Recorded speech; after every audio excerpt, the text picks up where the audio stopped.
The Sardar Patel Memorial Lecture is an annual feature under the auspices of All India Radio in memory of Sardar Vallabhbhai Patel, Unifier of India.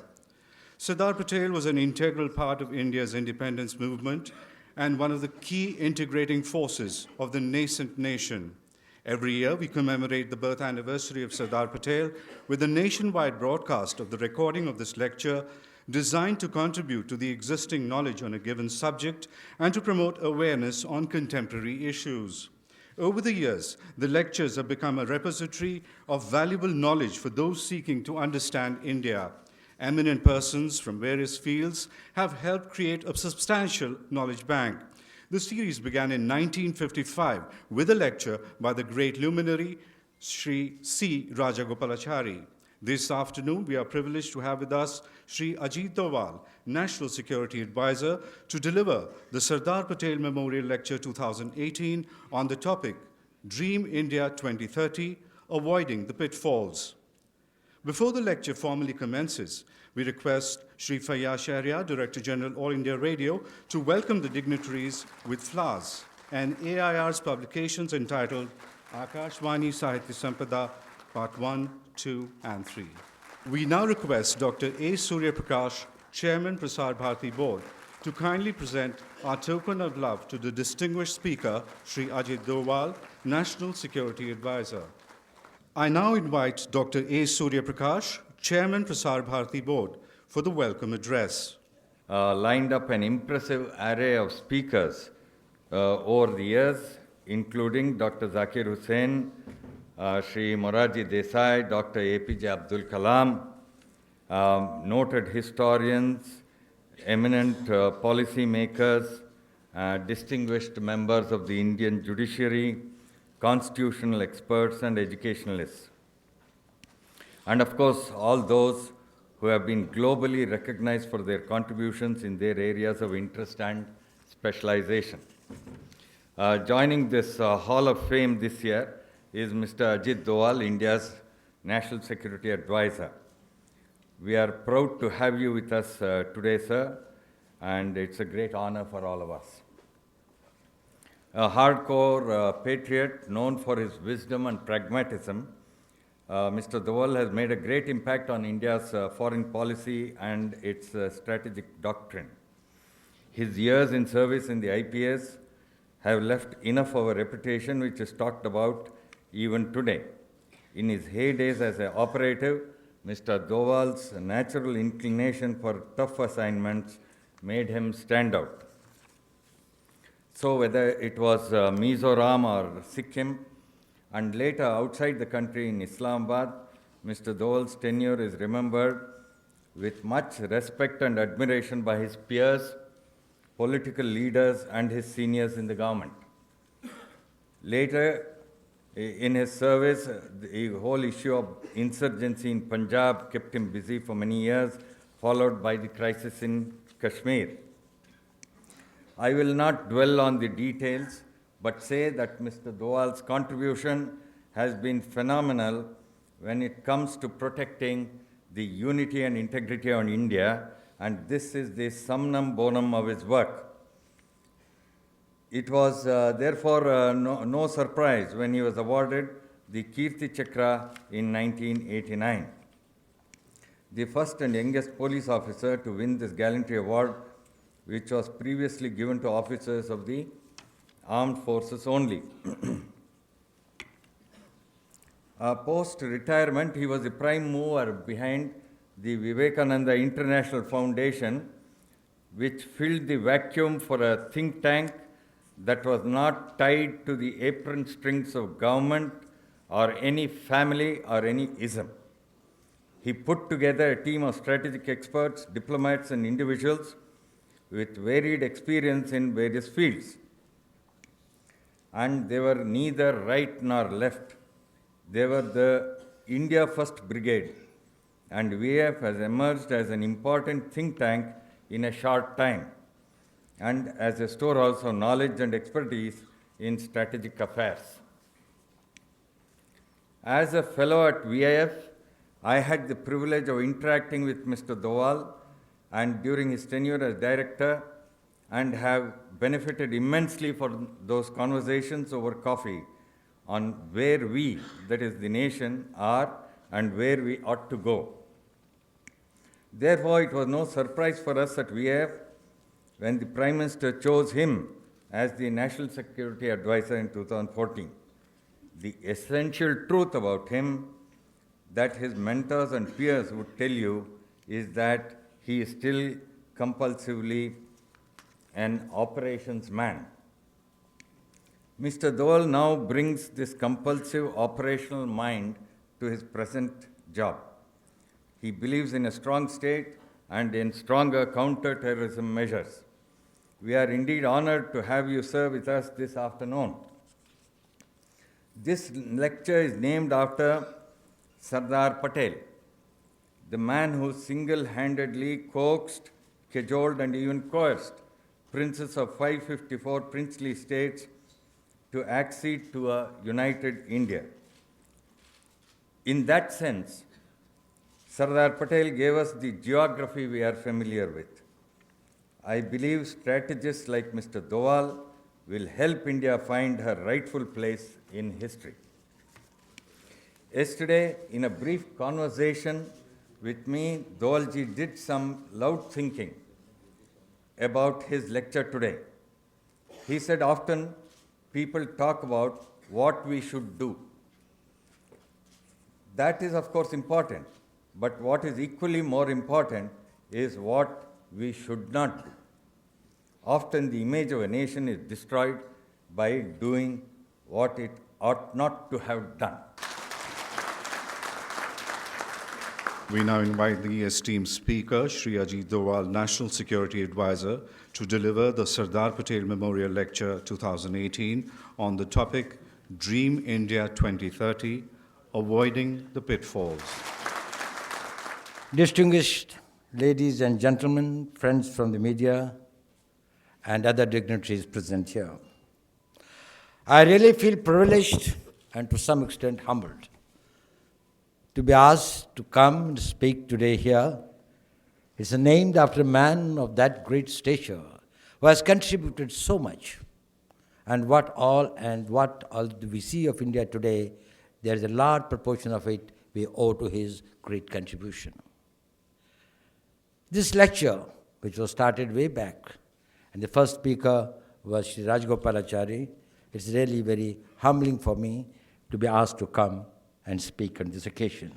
I am grateful to Prasar Bharati for giving me this opportunity.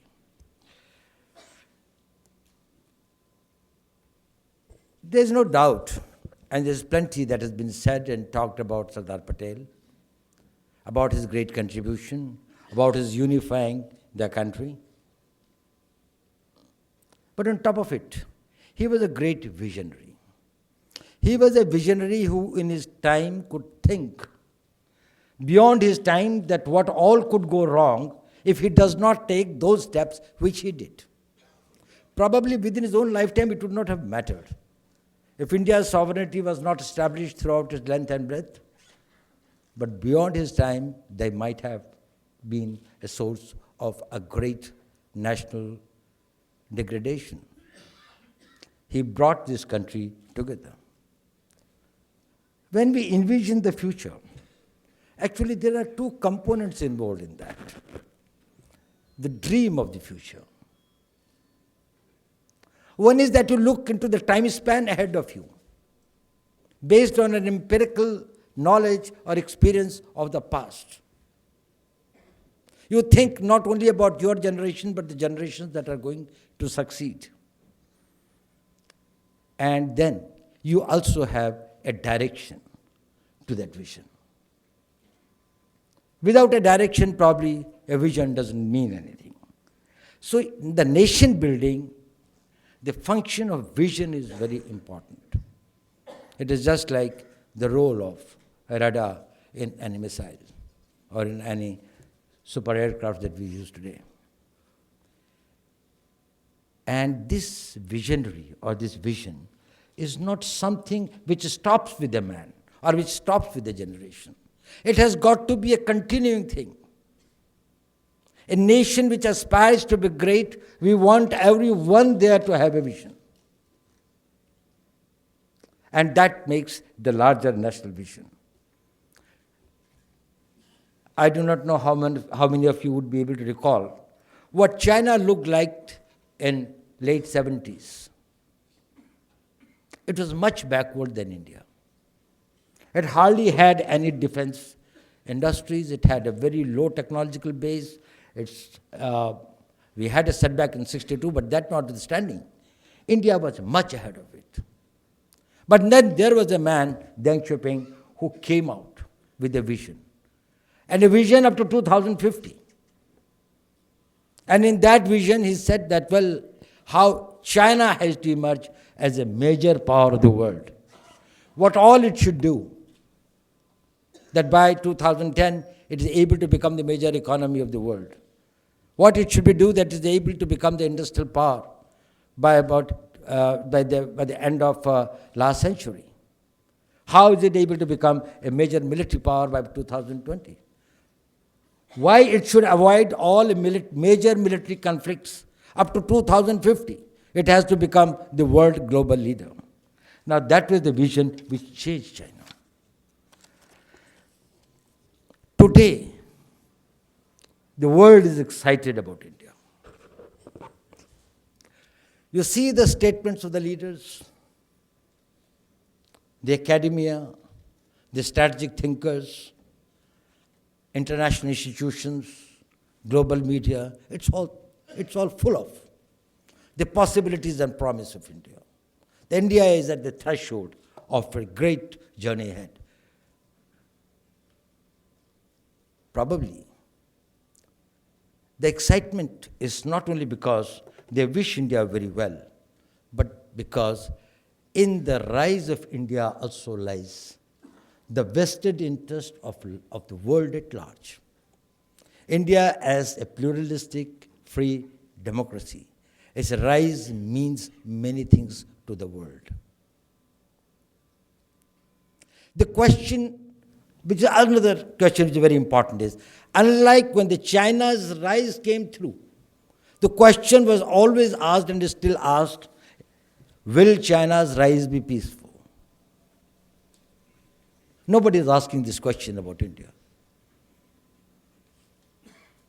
One question is, of course, asked at times, will India make it or still lose the opportunity? Because they thought that such turning points came in India's long journey many times over. And why do they think that India this time can make it? Why this entire mood of euphoria? Why the world is so much upbeat? Of course, one of our biggest strengths is our stable, democratic, constitutional polity. Our open, pluralistic society governed by the rule of law. But what has added more to that is our emerging as the fastest growing major economy. Our demography, our youth bulge, India is going to continue to remain the youngest nation of the world till 2065.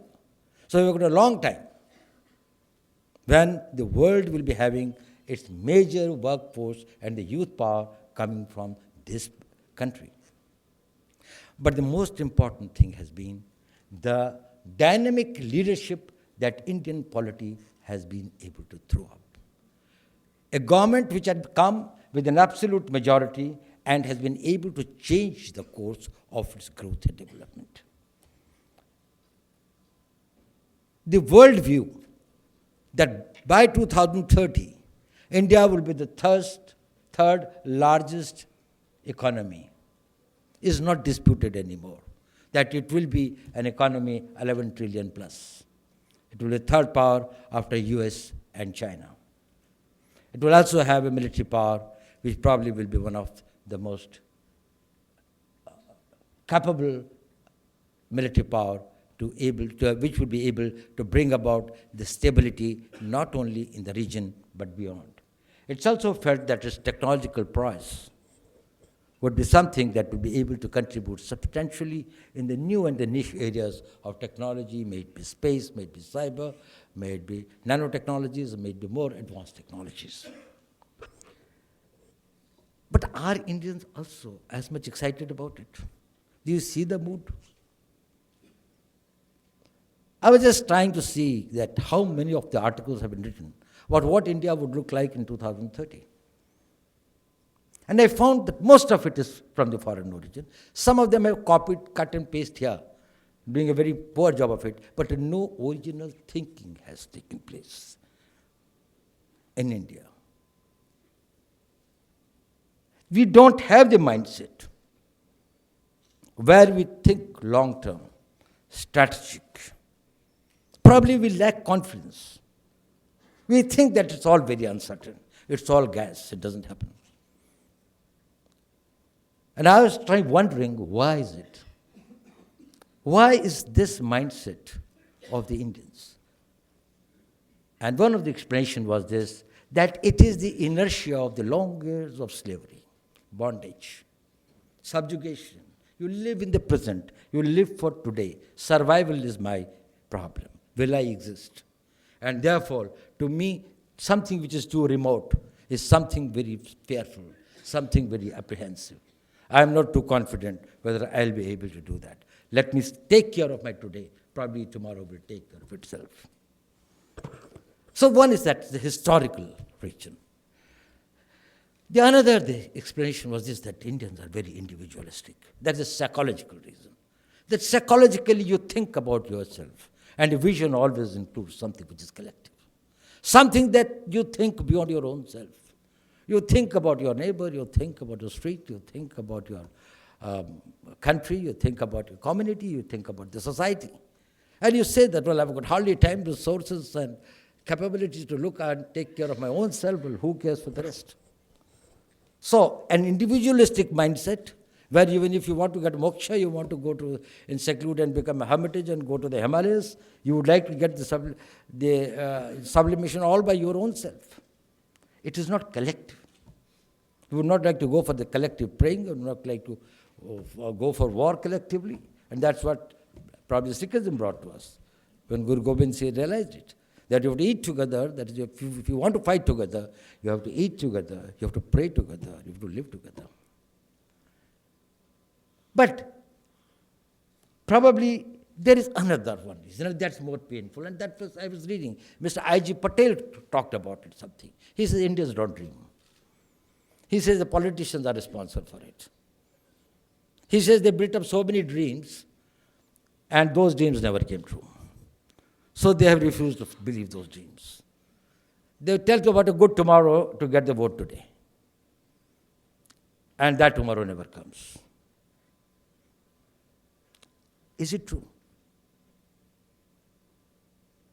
Let us be very objective about it. Let us not all be so self-deprecating.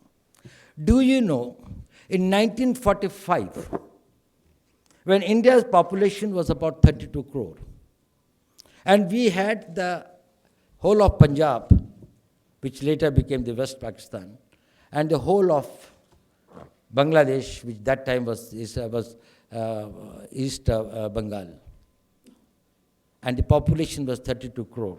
And these were the two areas which were the granaries of India, one growing the wheat, another the rice. And there was a famine. And do you know how many people died in that famine?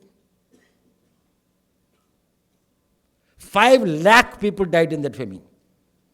I wonder how many people in this room know it. Nobody talked about it. 5 lakh. They could not be dug, nor could be burnt. The Indian army was caught by the Britishers to dig the trenches and put the bodies in that. Probably the sad chapter of history is even forgotten even by the countrymen. Today we are 130 crore people. There is no more of that Punjab left, no more of that Bengal left. Today we are not that every Indian has got plenty of food, we have got plenty to export. We find that our additional production creates the glut in the market. The land has squeezed. You think the Indians have done nothing? Don't you think that we can be proud of it? Probably in last 70 years, we have progressed the way more than what most of the countries would have done for centuries. We are in cyber, we are in space, we are in technology, we have got the best institutions, and we have got the best human resource capital that we have built. So let us not be self-deprecating, and just because some of your dreams don't come true, don't stop dreaming. And I, as a security man, consider it extremely important. Because when your dreams start coming true, or when you stop dreaming, your will gets eroded. And when the nation's will gets eroded, it can never become a power. No army can fight whose will has been destroyed. Wars are fought not to kill. People are not the killers. Wars are fought to kill the will of the nation against whom we are fighting, so that it can accept to the peace terms which are acceptable to us. We destroy the will of the nation, will of the people, will of that nation. And if we ourselves are going to destroy the will of the nation through our negativism and cynicism, well, probably we'll have a very little future. And that is the painful thing, that the countrymen themselves do not feel upbeat about the future of India that the world is talking about. They do not realize their own strength. We can never be great unless our society and our people think that it is within us. We are capable of doing and achieving that. Coming back to my subject, that what are the pitfalls? What are the possible minefields that we should avoid? The first thing, avoid anything, counter anything, fight anything that erodes the national will. Build the will of the nation, and this nation will get built itself. There are plenty of forces, more within than outside, who probably are bent upon eroding the will of the nation. We are very fortunate that in the last 4 years or so, the country's national will has been aroused.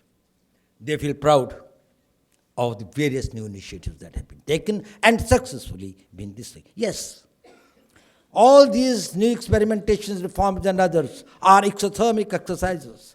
They create heat, they generate heat, so they create pain. No country can become big or great without experiencing some pain. We have to make some sacrifices for the coming generations. Don't forget that our past generations, who probably never lived to see the fruits of independence and the freedom, probably had made many sacrifices. Is it something that we cannot do in case there are certain hardships? These are the hardships that will ensure that your children and your grandchildren tomorrow will be able to live and breathe in a country where India is much more respected, India is much more powerful, India has got a much greater destiny. I think if somebody asks me what is the greatest contribution or what is the greatest achievement of India in the last few years, I will say that India has started realizing its strength, realizing its might. And that has started building up its national will. And this national will is reflected when we are able to take strong positions both within and outside the country. When we are able to follow our independent foreign policies which are in the best interest of our country, even when it comes to the major power relationships. We are here to serve the Indian interest, and we can do it with confidence.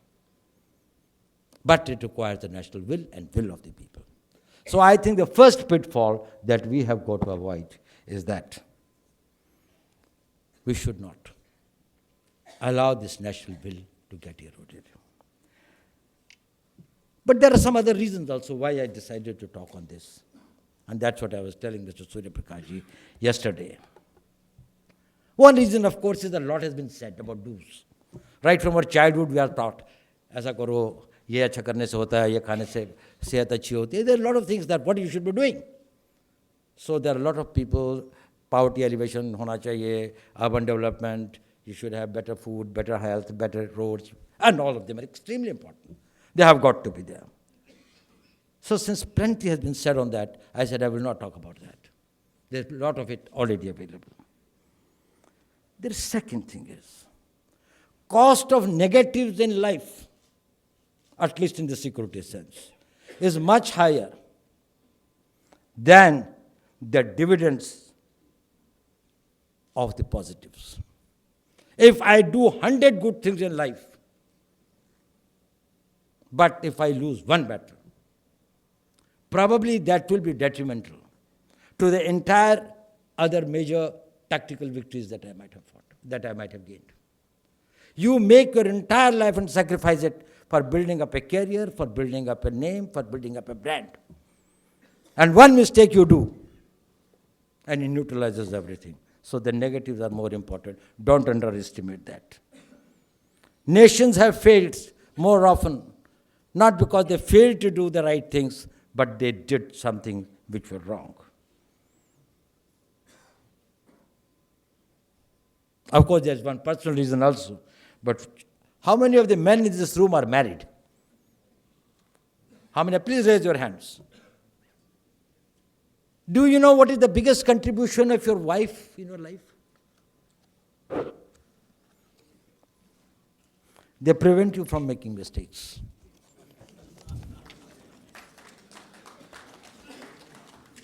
They tell you what not to do. Probably you may be a foolhardy, you may be more those things, you would like to take greater risks, you would like to go for greater adventures than others. They work as a brake. Not that they completely stop the vehicle, but they slow it down and keep it below the danger mark. So that is why, just think had Hitler not moved into Russia, he had won the Second World War. He did one mistake.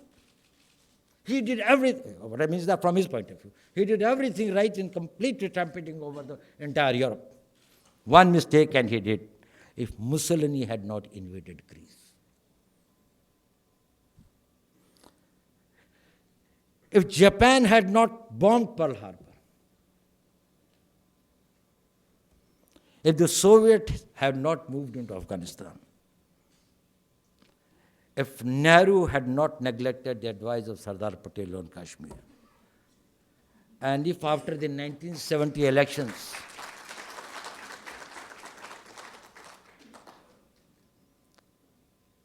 after the 1970 National Assembly elections in Pakistan, Awami League, which had the largest number of seats, absolute majority, they would have allowed Mujibur Rahman to become the Prime Minister. There would have been no Bangladesh. One mistake. So avoid the mistakes. But these mistakes are both generic and some are specific, contextual. I am talking today in the context of India. And in the context of India, it has to factor in India's own weaknesses, India's own strengths, India's own risks, India's own opportunities, in this context where we can go wrong. This is not something which is for absolute for all times to come. This is for how I see next 10 years. For next 10 years, avoid these mistakes. Not that after that, there is no need for being careful about the mistakes. There will be, but there will be a new one. There will be a new context. It will be the new India. And people or the thinkers or the analysts or the strategists of that period will have to think again about that, about their time. That in the new context, what are the things that we should be avoiding and what we should be doing. I'll tell you one small doctrine. This is basically a security doctrine, but it also is a common day doctrine. Your biggest strength is your biggest vulnerability. The minimum number of deaths due to drowning is in Rajasthan. And not the people of Rajasthan are great swimmers, but they don't die because of that.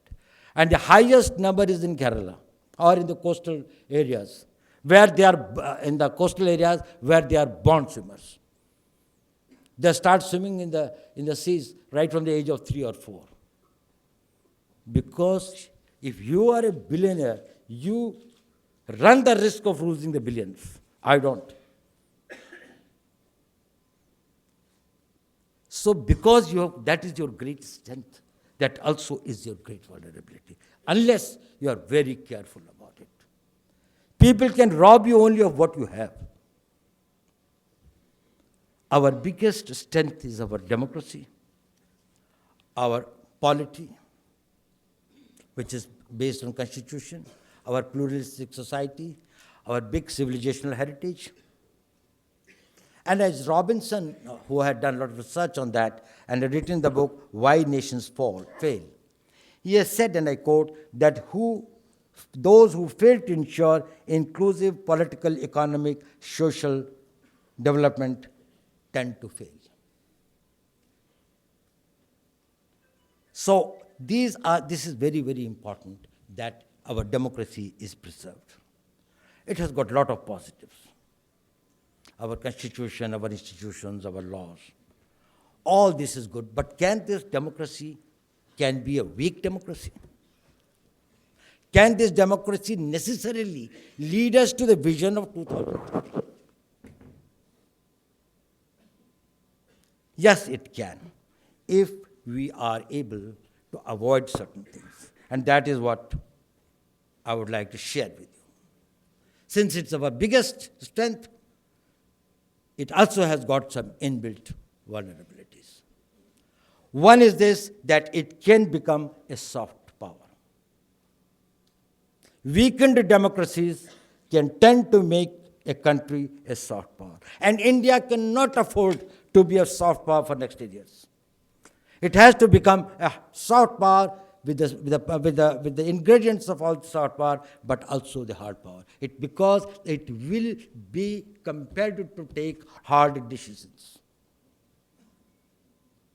And it becomes soft power when you have to make compromises. And you have to make compromises when your political survival takes precedent over the national interests.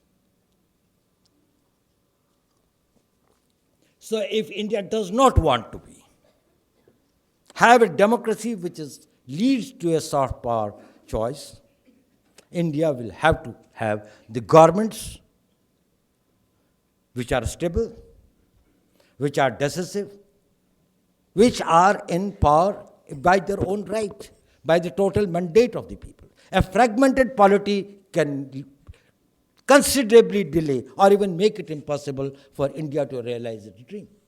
Because that polity will not be, because the weak governments are unable to take hard decisions. And for taking India ahead, it will be necessary to take those hard decisions.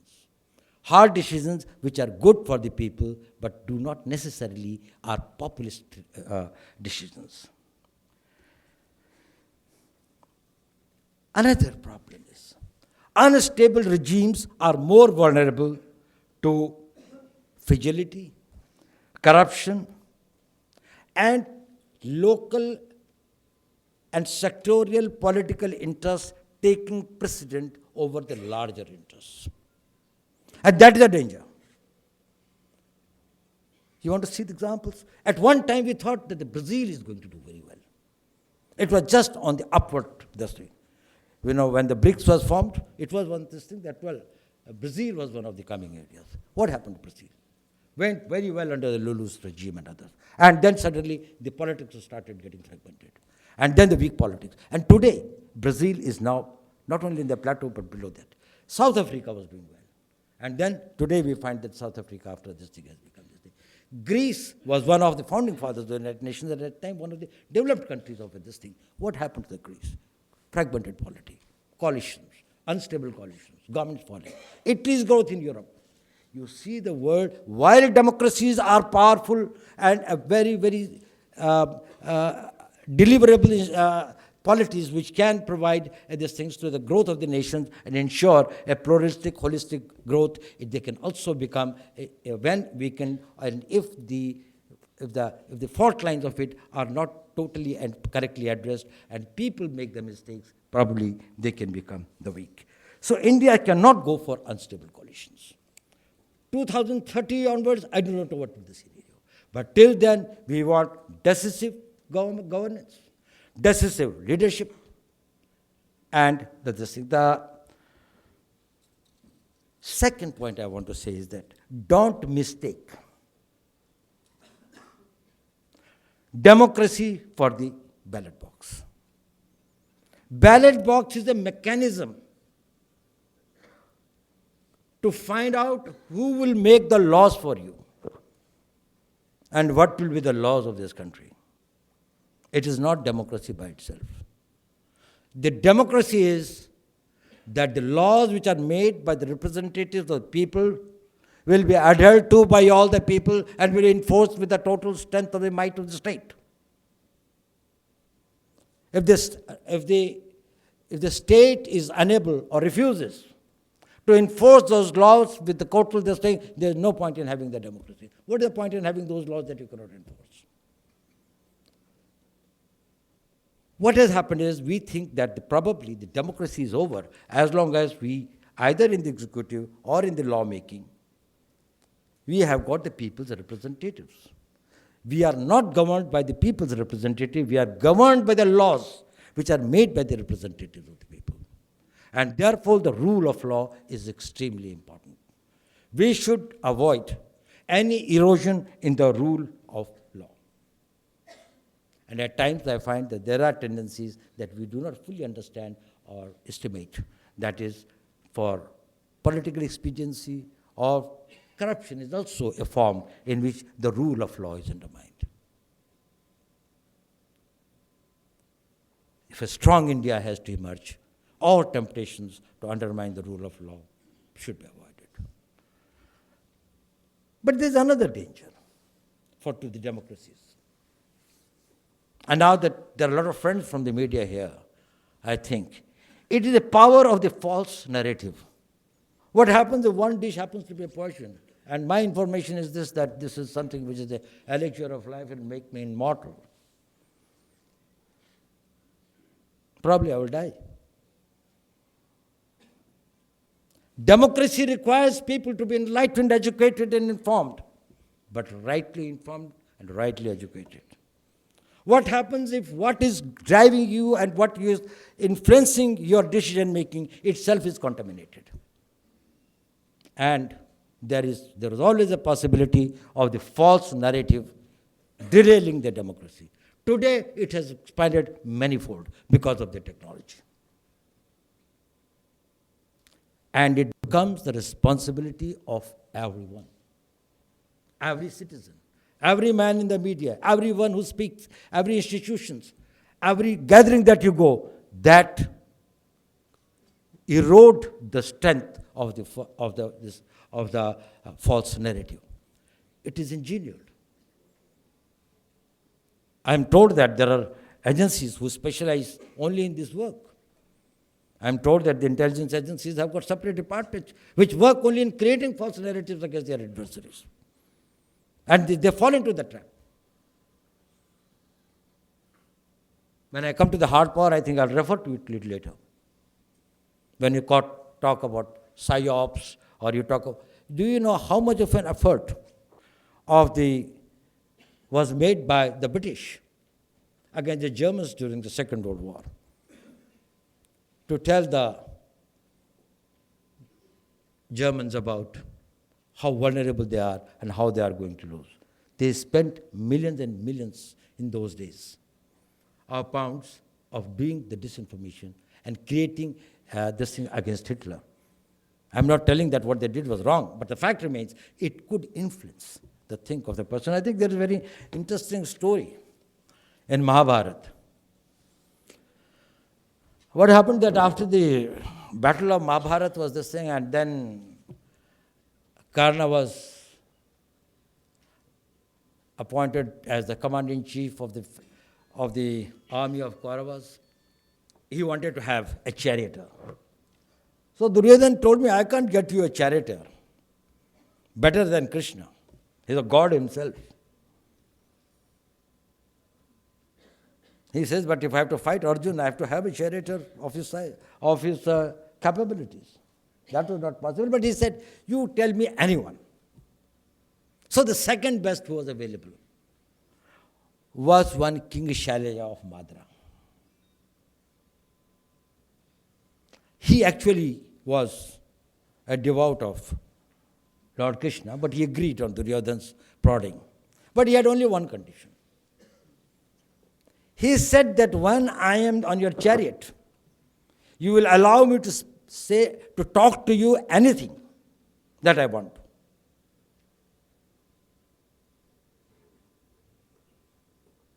So he said, okay. Karna was unhappy about it because he wanted his focus and concentration. But he said, okay, it's fine.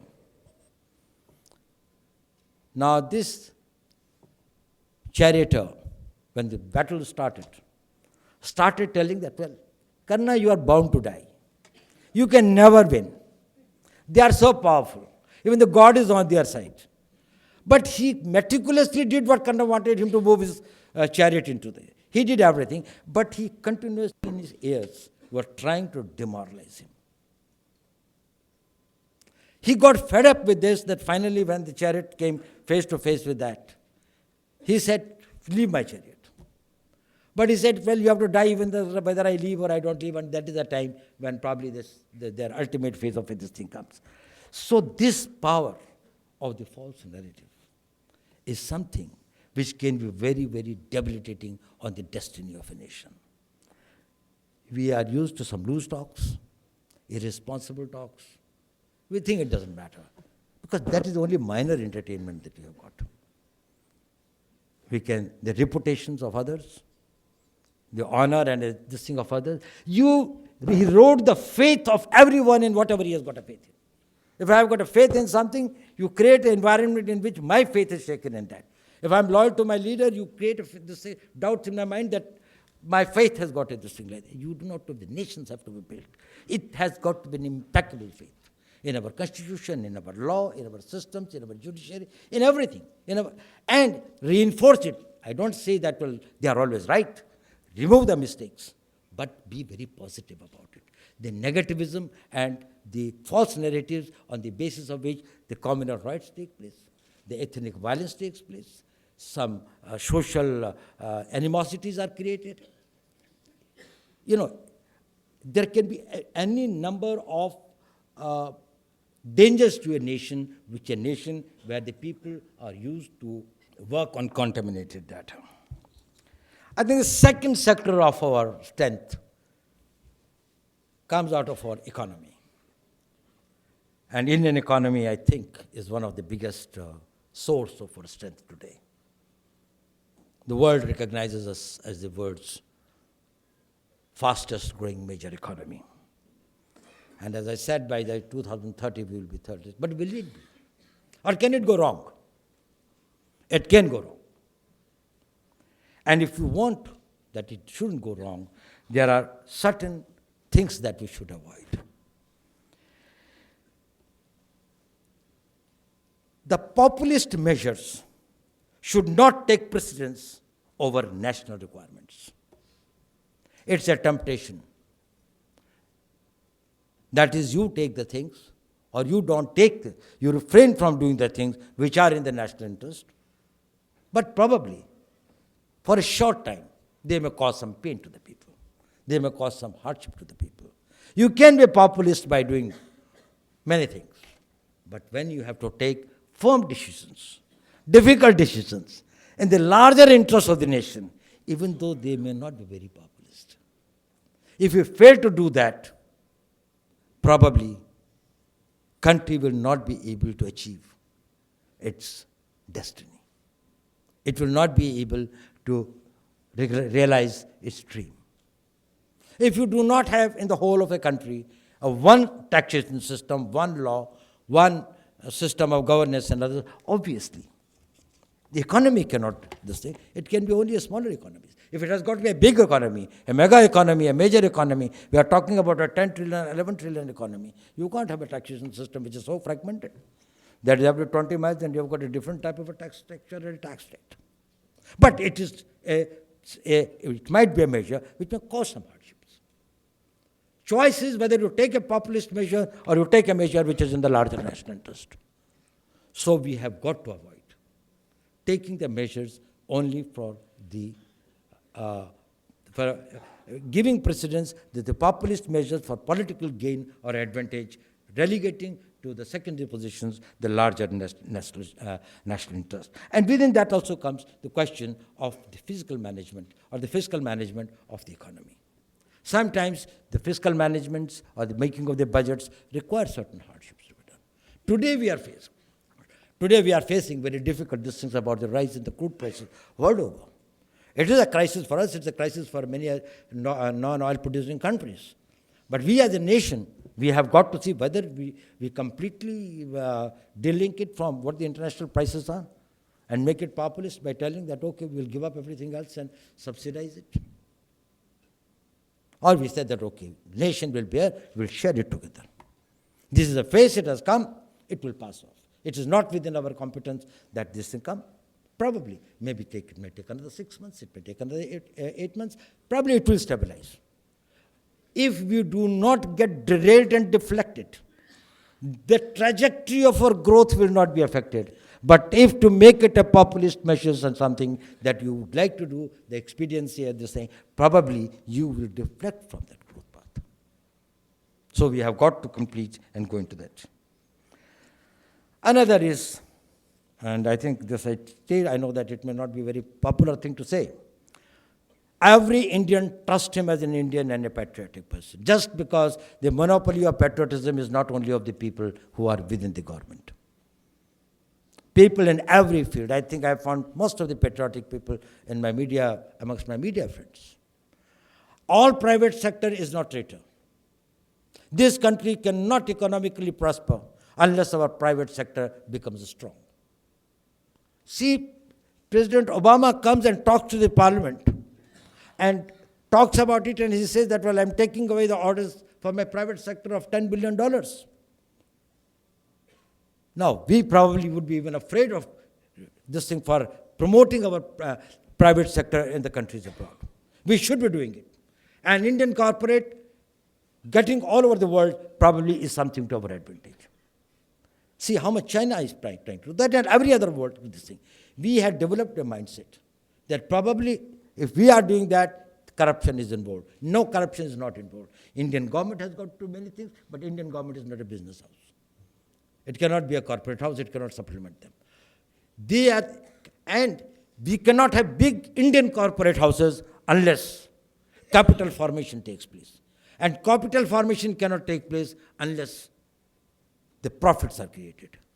And if the profits are not created, capital formation doesn't take place. If capital formation doesn't take place, investments do not take place. If investments do not take place, employment is not created. If employment is not created, the revenues are not created. If the revenues are not created, government cannot pay for it, for the expenditure that it has got to do. After all, at the end of it, all the money that we are spending on our army, on our police, on our defense, on our railways, communications, space, this thing, they are very, very expensive things. Where is this money coming from? We can't treat them as enemies. We have to change the mindset. Bad amongst them must be put behind the bars. There should be, hardest rules should be made about this thing, but suspecting everyone and creating an environment where they cannot grow, both within the country and outside India. Then India can rise up to a level. Beyond a level, if it has to rise, then India's business houses and corporate houses will have to grow. See, China is a communist country. And see how much of the Huawei or any of these Alibabas or others, how big corporates they become, and how much the Chinese government has supported them. And China's global domination today, economic domination today, is not because of the Chinese government companies. It is because these Chinese, which are almost the government companies. And that is what we would like, that our private sector companies are almost the Indian government companies. They pursue and perform and promote the Indian strategic interest to that extent that probably we have got the basis over there. And that is what global corporates are doing. And the another is that avoid technological obsolescence.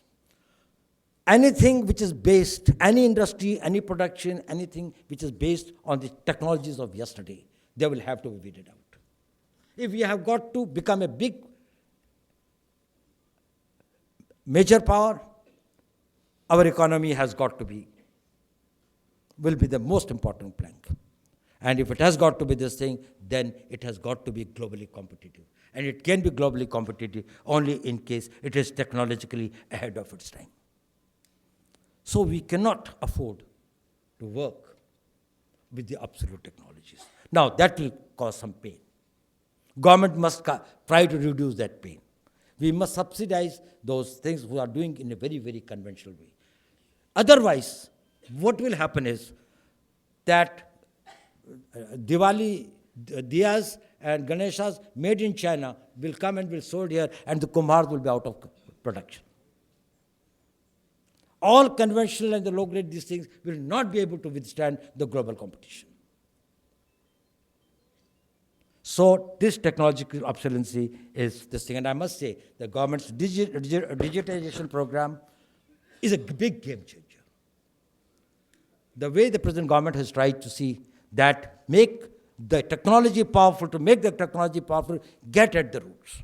If you digitize the whole thing, you computerize the thing, you are able to have the big data, you are able to have the big data management, you have the artificial intelligence. The future production, the future these things will be in the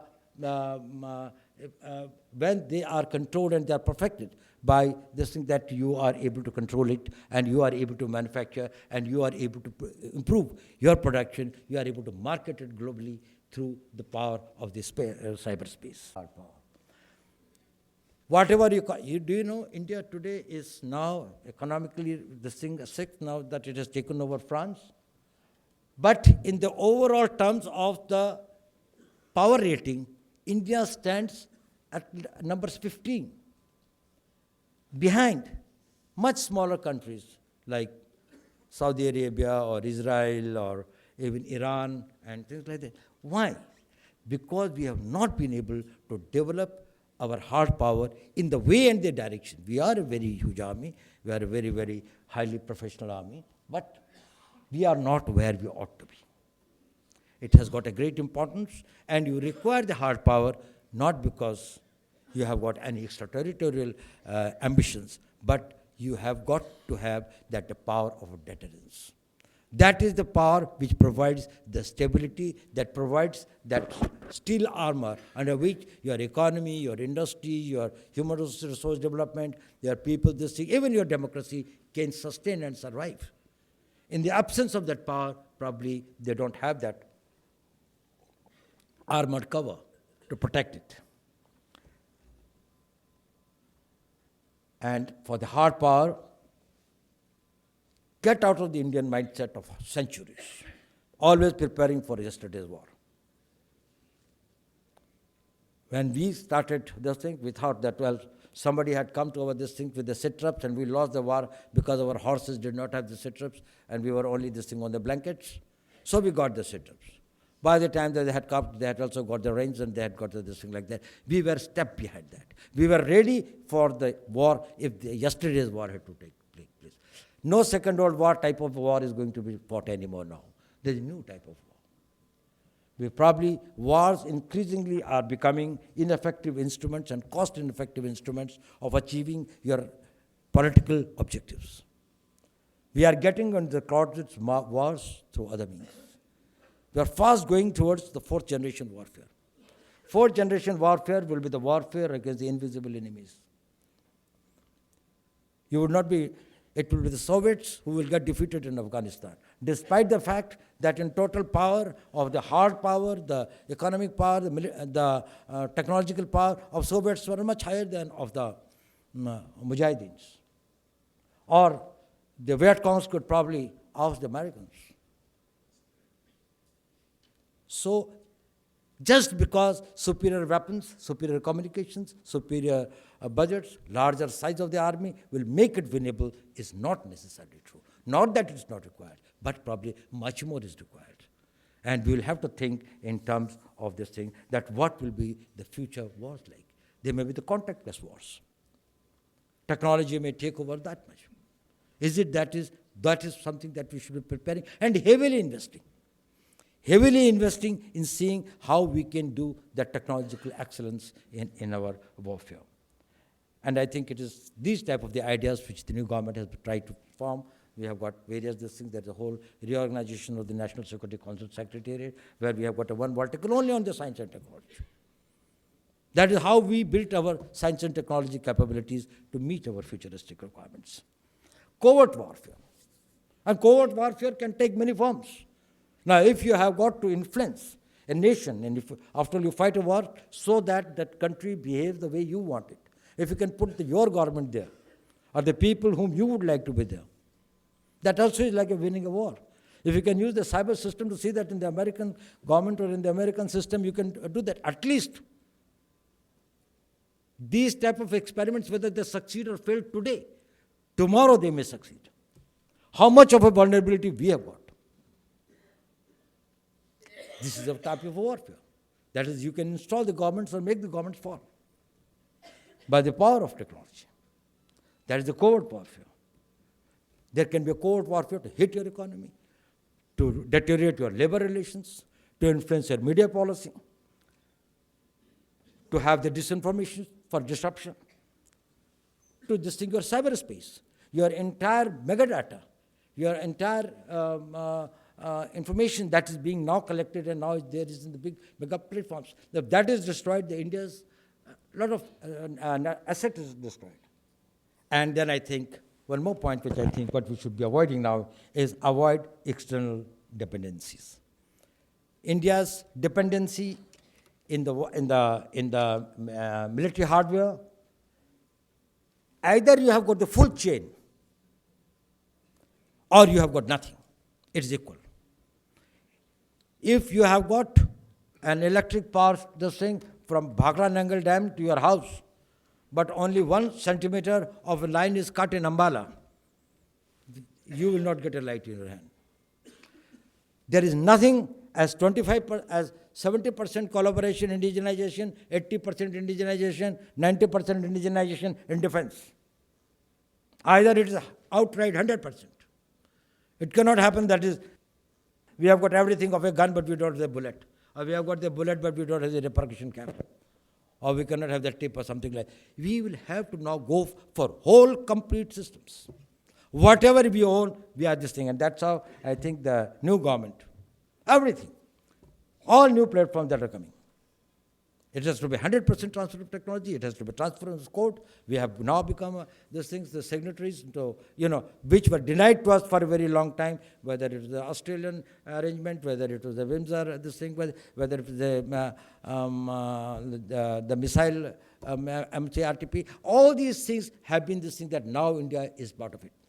We are entitled and we have got the legal this thing, that is we can acquire any technology if we have got the money. If we have got, we don't have to make 100 things, but if we make 100 things, we will make it complete from head to bottom, everything, with its technology, with its components, with its this thing. And that is what India should try to do. Develop your own dependencies. And if you can excel, as we have excelled in many areas, like say BrahMos or many other areas that we are excelling, probably India will become much more self-reliant in having its hard capability. Ladies and gentlemen, what I want to tell you is this. That India can only do a self-goal. India is poised to be a great power. Nobody can prevent it in the world except ourselves. We are the only ones who probably will have to do a lot of hard work to stop it. Stop doing that hard work. Let us try to do something in the positive direction. Let us give that cynicism and the negativism and build this nation and take this message to the every corner of this country. India will need strong, stable, and decisive governments for the next 10 years. Let there be no doubt about it.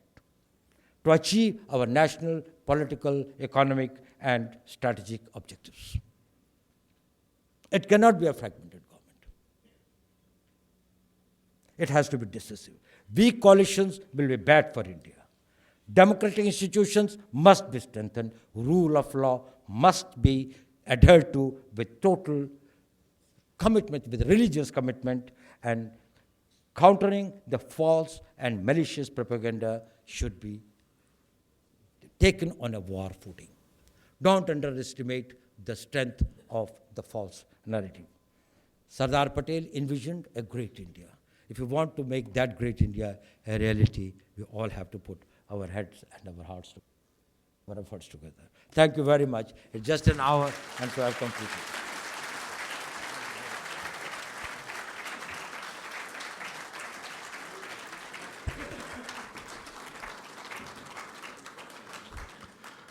We are grateful to you, sir, for this illuminating exposition. This has enriched us all and will resonate beyond the confines of this hall in the days to come.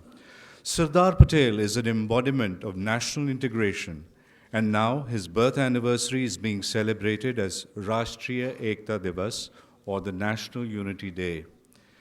We now request our Honorable Minister, Colonel Rajyavardhan Rathore, AVSM, to kindly say a few words encapsulating the spirit of Rashtriya Ekta Divas.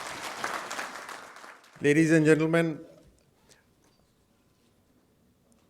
let us all thank our National Security Advisor, Shri Ajit Doval ji, for a brilliant exposition on his experiences and how he feels he's lived his life and lived for this nation, worked for this nation, and what he spoke about how India can become a very powerful nation in the times to come by avoiding the pitfalls. Let's all first give him a huge round of applause.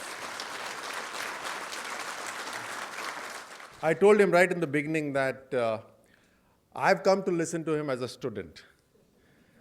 And although they made me sit on the stage, but I'd much prefer to sit in the audience.